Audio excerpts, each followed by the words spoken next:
Hello and good morning all of you. स्वागत आहे तुमचं मेगाबीट एज्युकेशनच्या युट्यूब चॅनलवर. तर चला बघूया आजचे आपले 10 व्होकॅब्युलरीचे वर्ड्स, त्यांचे सिनोनिम्स, अँटोनिम्स, मराठीमध्ये मिनिंग्स, हिंदीमध्ये मिनिंग आणि जे पण सेंटेन्सेस दिलेले आहेत ते सेंटेन्सेसमध्ये कसं वर्डला यूज करण्यात आलेलं आहे हे तुम्ही एकदा ट्राय करून बघा किंवा स्वतःच्या मनाने सुद्धा सेंटेन्सेस तयार करून बघा. ओके, सो सेशनला स्टार्ट करूया. आपल्या आजच्या फर्स्ट वर्ड आहे आपल्याचा तो आहे इम्पॅनल्ड. IMPANELED. इम्पॅनल्ड. इम्पॅनल्डचं मिनिंग होतं as in enlisted. As in enlisted म्हणजे काय, तर हिंदीमध्ये मिनिंग होतं त्याचं सूची में रखना, म्हणजेच काय करणे, तर सूचीबद्ध करणे. मराठीमध्ये आपण त्याला म्हणू सूचीबद्ध करणे किंवा समाविष्ट करणे. एखाद्या लिस्टमध्ये किंवा कशामध्ये काय करणे, पॅनलमध्ये, समितीमध्ये, पॅनलमध्ये किंवा एखाद्या लिस्टमध्ये सूचीबद्ध करणे, त्याला म्हणजे लिस्टमध्ये टाकणे, शामिल करणे, त्याला म्हटलं जातं इम्पॅनल्ड. सो इम्पॅनल्डचं मिनिंग आहे ॲज इन एनलिस्टेड. हिंदीमध्ये मिनिंग होतं सूची में रखना. मराठीमध्ये काय होतं, सूचीबद्ध. आणखी काय, तर समितीत अथवा पॅनलमध्ये समाविष्ट केलेले. ओके, इम्पॅनल्ड म्हणजे काय होतं मग मराठीमध्ये, एकतर सूचीबद्ध करणे किंवा समितीत और पॅनलमध्ये समाविष्ट केलेले. सिनोनिम्स आहेत इम्पॅनल्डचे इंडक्टेड, एनलिस्टेड आणि एनरोल्ड. आणि अँटोनिम्स आहेत एक्सक्लुडेड, रिजेक्टेड आणि ओमिटेड. परत एकदा बघूया आपण. सिनोनिम्स आहेत इम्पॅनल्डचे इंडक्टेड, एनलिस्टेड आणि एनरोल्ड. आणि अँटोनिम्स आहेत एक्सक्लुडेड, रिजेक्टेड आणि ओमिटेड. नेक्स्ट वर्ड बघूया. नेक्स्ट वर्ड आहे व्हॉइसिंग. VOICING. व्हॉइसिंग. व्हॉइसिंगचं मिनिंग होतं to make known as an idea, emotion or opinion. म्हणजेच काय करणे, तर आपली आयडिया आहे किंवा एखादं आपलं इमोशन आहे किंवा आपलं कोणत्या एखाद्या गोष्टीबद्दल ओपिनियन आहे, त्याला काय करणे, व्यक्त करणे, त्याला म्हटलं जातं व्हॉइसिंग किंवा आपलं मत मांडणे. ओके, मत मांडणे मराठीमध्ये होतं, व्यक्त करणे सुद्धा मराठीमध्ये हे मिनिंग होतं व्हॉइसिंगचं. सो व्हॉइसिंगचं मिनिंग काय आहे इंग्लिशमध्ये, टू मेक नोन, म्हणजेच माहिती करून देणे कशाबद्दल, आपल्या आयडियाबद्दल, इमोशनबद्दल किंवा ओपिनियन बद्दल मांडणे. समोर, एखाद्याच्या समोर किंवा खूप जणांच्या समोर काय करणे, आपलं मत मांडणे किंवा व्यक्त करणे, त्याला म्हटलं जातं व्हॉइसिंग. हिंदीमध्ये व्हॉइसिंगचं मिनिंग होतं व्यक्त करणं. मराठीमध्ये काय होतं, व्यक्त करणे, मते मांडणे,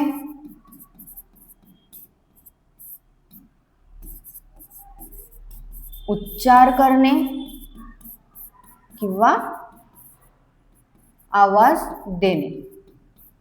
ओके, सो व्हॉइसिंगचं हिंदीमध्ये मिनिंग होतं व्यक्त करणं, मराठीमध्ये होतं व्यक्त करणे, मते मांडणे, उच्चार करणे किंवा आवाज देणे. सिनोनिम्स आहेत एक्सप्रेसिंग, स्टेटिंग आणि अनाउन्सिंग. आणि अँटोनिम्स आहेत सप्रेसिंग आणि रेस्ट्रिक्टिंग. ओके, सिनोनिम्स काय आहेत व्हॉइसिंगचे, एक्सप्रेसिंग, स्टेटिंग आणि अनाउन्सिंग. आणि अँटोनिम्स आहेत सप्रेसिंग आणि रेस्ट्रिक्टिंग.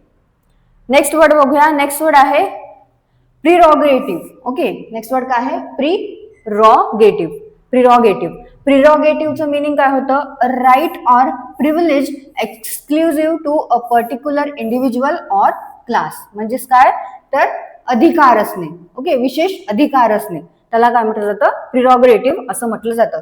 विशेष हक्क आहे, विशेष अधिकार आहे, त्याला इंग्लिशमध्ये वर्ड आहे प्रिरॉगेटिव्ह. ओके, हिंदीमध्ये काय म्हटलं जातं, त्याला विशेषाधिकार. मराठीमध्ये काय मिनिंग आहे प्रिरॉगेटिव्हचं, विशेष हक्क किंवा परमाधिकार किंवा स्वमर्जी.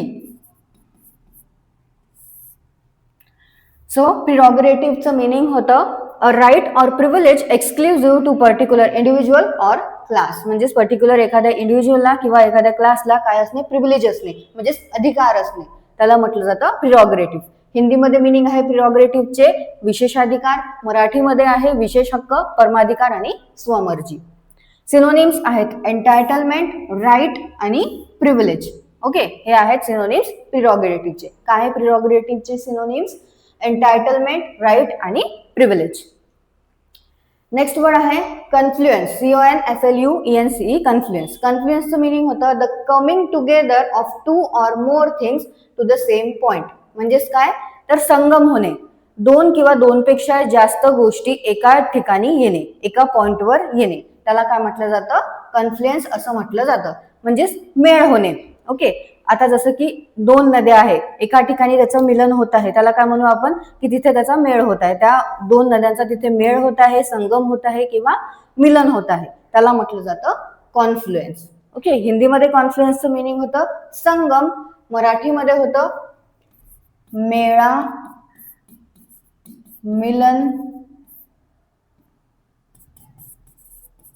एकत्रीकरण किंवा जुळणी. ओके, कन्फ्लुएन्स मिनिंग काय आहे, the coming together of 2 or more things to the same point. एका सेम पॉइंटला 2 किंवा 2 पेक्षा जास्त गोष्टी एकत्र येणे, त्याला म्हटलं जातं कन्फ्लुएन्स. हिंदीमध्ये मिनिंग होतं संगम, मराठीमध्ये मिनिंग आहे कन्फ्लुएन्सचं मेळा, मिलन, एकत्रीकरण आणि जुळणी. सिनोनिम्स आहेत कन्व्हर्जन्स, मर्जिंग आणि कॉम्बिनेशन. सिनोनिम्स काय आहेत कॉन्फ्लुएन्सचे, कन्व्हर्जन्स, मर्जिंग आणि कॉम्बिनेशन, आणि अँटोनिम्स आहेत डायव्हर्जन्स. ओके, नेक्स्ट वर्ड आहे रिट्स, WRITS. चं प्रोनाउन्सिएशन काय आहे, रिट्स. काय होतं याचं प्रोनाउन्सिएशन, रिट्स. W यातला सायलेंट आहे. ओके, WRITS चं प्रोनाउन्सिएशन होतं रिट्स. त्याची मिनिंग काय आहे, a form of writing written command in the name of a court or other legal authority to act or अब्स्टेन from acting in सम वे. म्हणजेच काय असणे, आदेश असणे. कशाबद्दल आदेश असणे, तर एखाद्या कोर्ट बद्दल, जे कोर्ट आदेश देत असतात, अदालती जो आदेश असतो त्याला काय म्हटलं जातं, रिट्स असं म्हटलं जातं. सो रिट्सचं हिंदीमध्ये मिनिंग होतं प्रादेश, मराठीमध्ये होतं अदालती आदेश. मराठीमध्ये मिनिंग काय होतं रिट्सचं, अदालती आदेश. सिनोनिम्स आहेत रिट्सचे वॉरंट्स, समन्स आणि सबपिन. ओके, हे काय आहे, SUBPOENAS. याचं प्रोनाउन्सिएशन कसं आहे, सबपिन. ओके, प्रोनाउन्स कसं करायचं याला, सबपिना. सो सिनोनिम्स आहेत रिट्सचे वॉरंट, समन्स आणि सबपिना. ओके, हे आहेत सिनोनिम्स रिट्सचे. आणि रिट्स म्हणजे काय होतं, तर अदालती आदेश. हिंदीमध्ये मिनिंग होतं त्याचं प्रादेश. नेक्स्ट वर्ड बघूया. नेक्स्ट वर्ड आहे इम्प्रॉम्प्टू. इम्प्रॉम्प्टूचं मिनिंग काय आहे, done without being planned, organized और रिहर्स्ड. म्हणजेच रिहर्सल न करता, काही ऑर्गनायझेशन न करता किंवा काही प्लॅनिंग न करता कोणतीही एखादी गोष्ट करणे, म्हणजे जी काय असणे, प्लॅन नसणे, ज्याच्यामध्ये पूर्वतयारी नसणे, त्याला काय म्हटलं जातं, इम्प्रॉम्प्टू असं म्हटलं जातं. म्हणजेच काय, तत्काळ केलेलं जे असते त्याला म्हटलं जातं इम्प्रॉम्प्टू. इम्प्रॉम्प्टूचं मिनिंग काय मग हिंदीमध्ये, बिना तयारी के. म्हणजेच काही पूर्वतयारी न करता जे केलेलं असतं त्याला म्हटलं जातं इम्प्रॉम्प्टू. मिनिंग होतं done without being plan, organized और रिहर्स्ड. हिंदीमध्ये मिनिंग होतं बिना तयारी के, मराठीमध्ये होतं पूर्वतयारी शिवाय किंवा तात्काळ, ऐनवेळी,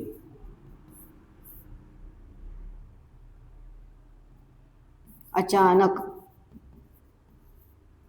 ओके, सो इम्प्रॉम्प्टूचे मराठीमध्ये मिनिंग्स काय आहेत, पूर्वतयारीशिवाय, तात्काळ किंवा ऐनवेळी आणि अचानक.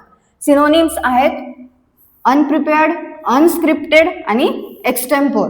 आणि अँटोनिम्स आहेत प्रिपेअर्ड, प्लॅन्ड आणि रिहर्स्ड. ओके, इम्प्रॉम्प्टूचे सिनोनिम्स काय आहेत मग, अनप्रिपेअर्ड, अनस्क्रिप्टेड आणि एक्सटेम्पोर. आणि अँटोनिम्स आहेत प्रिपेअर्ड, प्लॅन्ड आणि रिहर्स्ड. नेक्स्ट वर्ड बघूया. नेक्स्ट वर्ड आहे डिकॉय, DECOY, डिकॉय. डिकॉयचं मिनिंग होतं to lead away from a usual or proper course by offering some pleasure or advantage. म्हणजेच काय, तर आमिष दाखवणे. ओके, आमिष दाखवणे. जसं इथे लिहिलेलं आहे डिकॉयचं हिंदीमध्ये मिनिंग लुभाना, म्हणजेच फसवणूक करणे, प्रलोभन देणे, त्याला काय म्हटलं जातं, डिकॉय असं म्हटलं जातं. ओके, सो डिकॉयचं मिनिंग काय आहे, to lead away from a usual or proper course by offering some pleasure or advantage. So डिकॉयचं हिंदीमध्ये मिनिंग होतं लुभाना, मराठीमध्ये म्हणतो आपण आमिष, प्रलोभन, फसवणूक किंवा सापळा. ओके, सो डिकॉयचं मिनिंग आहे to lead away from a usual or proper course by offering some pleasure or advantage. हिंदीमध्ये मिनिंग होतं डिकॉयचं लुभाना, मराठीमध्ये होतं आमिष, प्रलोभन, फसवणूक किंवा सापळा. सिनोनिम्स आहेत ल्यूर, टेम्प्ट आणि एंटाइस. ओके, एंटिस. आणि अँटोनिम्स आहेत टर्न अवे आणि रिपल्स. ओके, डिकॉयच्या सिनोनिम्स काय आहेत मग ल्यूर, टेम्प्ट आणि एंटिक. आणि अँटोनिम्स आहेत टर्न अवे आणि रिपल्स. नेक्स्ट वर्ड आहे daily. Daily, DALLY, daily. डॅलीचं meaning होतं ऍक्ट ऑर मूव्ह स्लोली, म्हणजेच काय हळूहळू काहीतरी काम करणे किंवा हळूहळू कोणतंही काम करणे, त्याला काय म्हटलं जातं डॅली असं म्हटलं जातं. हिंदीमध्ये मिनिंग होतं विलंब करणं, मराठीमध्ये काय म्हणू आपण विलंब करणे किंवा हळूहळू काम करणे, एकाच कामामध्ये रेंगाळणे, त्याला म्हटलं जातं डॅली. ओके, डॅलीचं मिनिंग आहे act or move slowly. So हिंदीमध्ये मिनिंग होतं विलंब करणं, मराठीमध्ये होतं विलंब करणे, रेंगाळणे, वेळ वाया घालवणे आणि हळूहळू काम करणे. ओके, सो डॅलीचे हिंदीमध्ये मिनिंग होतं विलंब करणं, मराठीमध्ये होतं विलंब करणे, रेंगाळणे, वेळ वाया घालवणे आणि हळूहळू काम करणे. सिनोनिम्स आहेत ड्वॅडल, डिले आणि लॉयटर. आणि अँटोनिम्स आहेत हरी आणि हॅस्टन. ओके, सिनोनिम्स काय आहेत डॅलीचे ड्वॅडल, डिले आणि लॉयटर. आणि अँटोनिम्स आहेत हरी आणि हॅस्टन. नेक्स्ट वर्ड आहे थाय, THY, थाय. थायचं मिनिंग होतं archaic or dialect form of yours. Okay, काय आहे मिनिंग थायचं archaic or dialect form of yours, म्हणजेच काय होतं तेरा. तर आपण मराठीमध्ये काय म्हणू तुझा किंवा तुझे किंवा तुझी. ओके, थायचं मिनिंग काय होतं थाय हे एक आर्टिकल आहे. ओके, आर्टिकल इथे लिहिलेलं आहे आर्टिकल आहे म्हणून, आणि त्याचं हिंदीमध्ये मिनिंग होतं तेरा. आणि इथे काय लिहिलेलं आहे याचं meaning archaic or dialect form of yours, म्हणजेच तुमचं आर्केइक फॉर्म. सो त्या आर्केइक फॉर्म काय असतं आपलं तुझा, तुझी किंवा तुझे. ओके, सो मराठीमध्ये थायचं मिनिंग आहे तुझा, तुझी किंवा तुझे, आणि हिंदीमध्ये आहे तेरा. आणि थाय हे एक आर्टिकल आहे. सिनोनिम्स आहेत थाईन, दी आणि युअर्स. लास्ट वर्ड आपला आजचा तो आहे रिक्रिस्टन. ओके, काय आहे स्पेलिंग याची RECHRISTENED. याचं प्रोनाउन्स कसं करायचं आहे तुम्हाला रिक्रिस्टन. रिक्रिस्टन. ओके, हे प्रोनाउन्सिएशन आहे RECHRISTENED रिक्रिस्टन. रिक्रिस्टनचं मिनिंग होतं give a new name. Give a new name म्हणजे काय करणे तर नामकरण करणे किंवा नवीन नाव देणे, त्याला म्हटलं जातं रिक्रिस्टन. किंवा पुन्हा नामकरण करणे, पुन्हा एखादं नवीन नाव एखाद्याला देणे, त्याला म्हटलं जातं रिक्रिस्टन. ओके, मिनिंग आहे गिव्ह अ न्यू नेम. हिंदीमध्ये मिनिंग होतं नामकरण, मराठीमध्ये होतं नाव बदलणे, नवीन नाव दिले किंवा पुन्हा नामकरण केलेले. ओके, सो काय आहे रिक्रिस्टनचं मराठीमध्ये मिनिंग पुन्हा नामकरण केलेले, नाव बदलणे आणि नवीन नाव दिले. सिनोनिम्स आहेत रिनेम्ड, रिलेबल्ड आणि कॉल्ड. ओके, काय आहे रिक्रिस्टनचे सिनोनिम्स रिनेम्ड, रिलेबल्ड आणि कॉल्ड. सो परत एकदा वाचून घ्या, नोट डाऊन करून घ्या. जे पण याचे सिनोनिम्स अँटोनिम्स आहेत एकदा आणखी रिवाइज करून घ्या. जे पण मी मराठीमध्ये लिहून दिलेले आहे तुम्हाला मिनिंग्स हे सुद्धा नोट डाऊन करून घ्या. आणि काही काही वर्ड्स जे असे आहे जसं प्रोनाउन्सिएशन थोडा हार्ड आहे त्याचे मी तुम्हाला मराठीमध्ये लिहून दिले आहे, ते सुद्धा इझी पडेल तुम्हाला नंतर जेव्हा तुम्ही रिवाइज कराल तेव्हा वाचायला तो वर्ड. ओके, ते सुद्धा तुम्ही नोट डाऊन करू शकता. आणि जे पण तुम्हाला ही PDF पाहिजे असेल तर ही तुम्हाला डिस्क्रिप्शनमध्ये मिळून जाणार. सो तुम्ही तिथून डाउनलोड करू शकता. तुम्हाला सेशन आवडलं असेल सेशन लाईक करा, चॅनलला सबस्क्राईब करा, तुमच्या फ्रेंड्सला शेअर करा. All the best all of friend. Thank you.